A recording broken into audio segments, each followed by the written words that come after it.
So it's been a few days following on from the Bad Intentions card, the Eddie Hearn card in London this weekend. And since that card, I've devoted most of my time on this channel to discuss it in the main event, you know, Anthony Joshua versus Dillian Whyte. I did some videos there that upset a few people, that created some conversation, and that caused me to do one or two follow-ups. And what this has meant is that apart from my initial post-fight video, which was recorded 30 seconds after the end of Chris Eubank's fight, I actually haven't further discussed what was actually quite an intriguing contest between Chris Eubank Jr. and Spike O'Sullivan. So I wanted to look back at that in more detail. You know, I've done initial thoughts, I've done some discussion about the fight itself, so I guess this video is going to be focused more on the two guys as competitors, where they stand in the middleweight division, how relevant the piece of form is, and where I really see them going from here on in. You know, if you want my analysis and breakdown of the fight, check back the initial post-fight video. But yeah, I wanted to discuss this further. Yeah, I've turned a few heads in the last few days on YouTube by being critical of Anthony Joshua.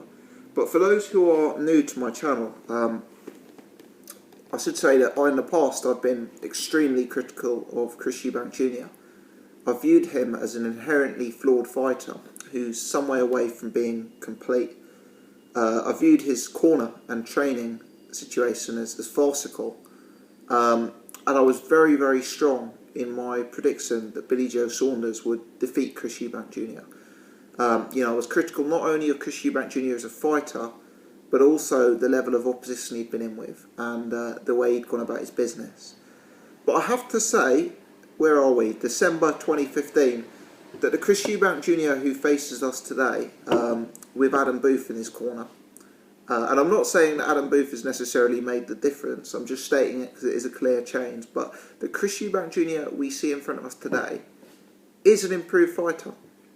You know, he is putting in better performances against better opponents, and he looks like a dangerous operator in the middleweight division. A very dangerous operator. As a side note, I would state that I think Chris Eubank Jr. with his style is a guy who's likely to remain effective at 160, but I think he may struggle with the bigger guys at 168 to impose himself in the same manner. I'm not saying he couldn't be effective in other manners, but he's fighting a bit like a wrecking ball at present, and I don't think he'd be able to do that with the bigger guys in the higher weight division. You know, I think he's going to be more effective at 160, and that's relevant because I was actually at the weigh-in last week, and as we know, Chris Eubank Jr. actually missed weight at 160. So a lot of what I'm going to say in this video depends on whether or not Chris can continue to make 160, and I think that's hugely important in his future success. I don't see him having success at 168 pound against the top level guys with the current style he's exhibiting. But anyway, that's a side note. You know, the Chris Eubank Jr. we're seeing today has a lot of elements to his game. Visually, he's one of the most entertaining and exciting fighters to watch. And offensively, he looks like an absolute weapon. You know, he's got so many tools offensively that he is not an easy guy to fight against. I think Chris Eubank Jr. signing with Matchroom is a very good thing for his career. And I think that Anthony Joshua, Chris Eubank Jr. combination could be used to headline pay-per-views for a long time to come if both guys keep winning. But offensively, I mean, this guy, when he puts it on an opponent, is really, really frightening. And some of the punches he throws are visually, eye-catchingly spectacular. You know, the fast hands, the all-round athleticism, and the venom in those punches. You know, those uppercuts that were landing on Spike, the way he was able to throw just uppercut after uppercut after uppercut, the way he throws combinations of hooks. He is a scintillating fighter to watch.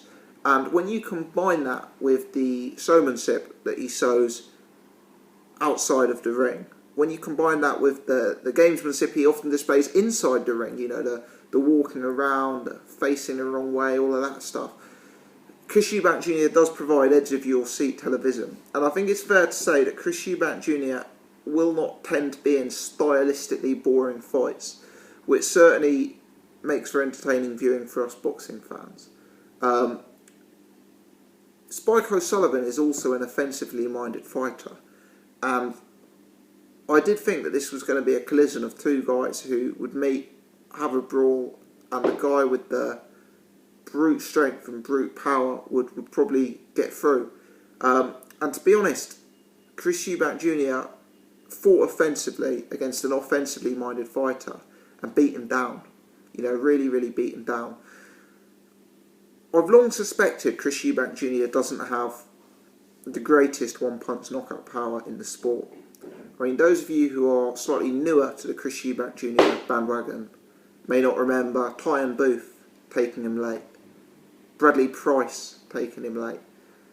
And I think that was once again shown in this fight, because some of the punches that Chris Eubank Jr. landed on Spike, I mean, those are the kind of punches that were thrown so perfectly, so fast, that they looked like they could take a man's head off.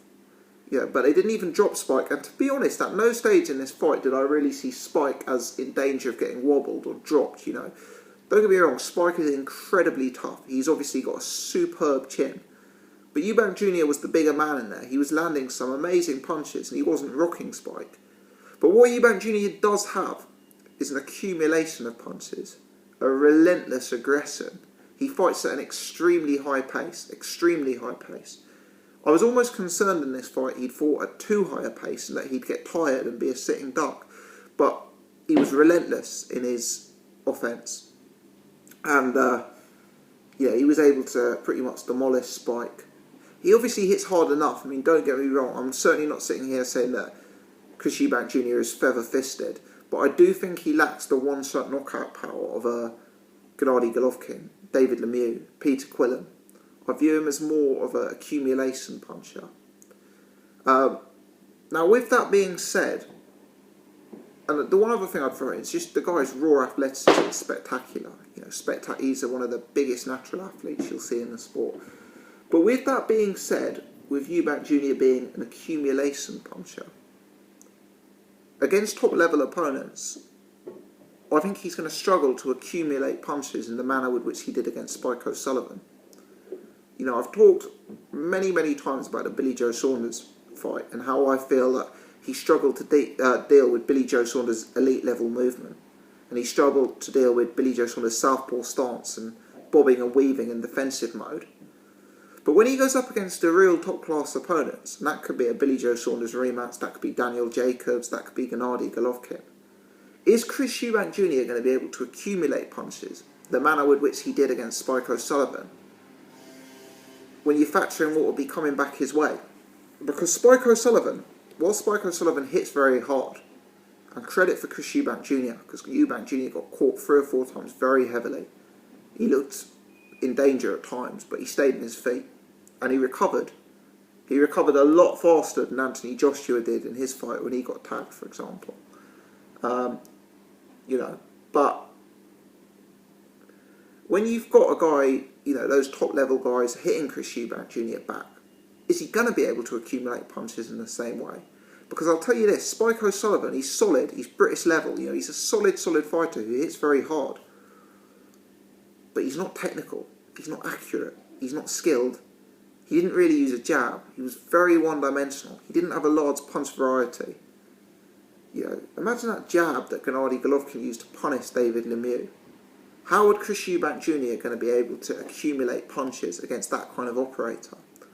Because Chris Eubank Jr. isn't the kind of guy who's going to sit on the outside and play chess. He's the kind of guy who wants to get in the inside and fight in the phone booth, And I think one thing that Paulie Malignaggi highlighted in his commentary was spot on, is that he does a very good job of getting in. He does a very good job of getting his work off.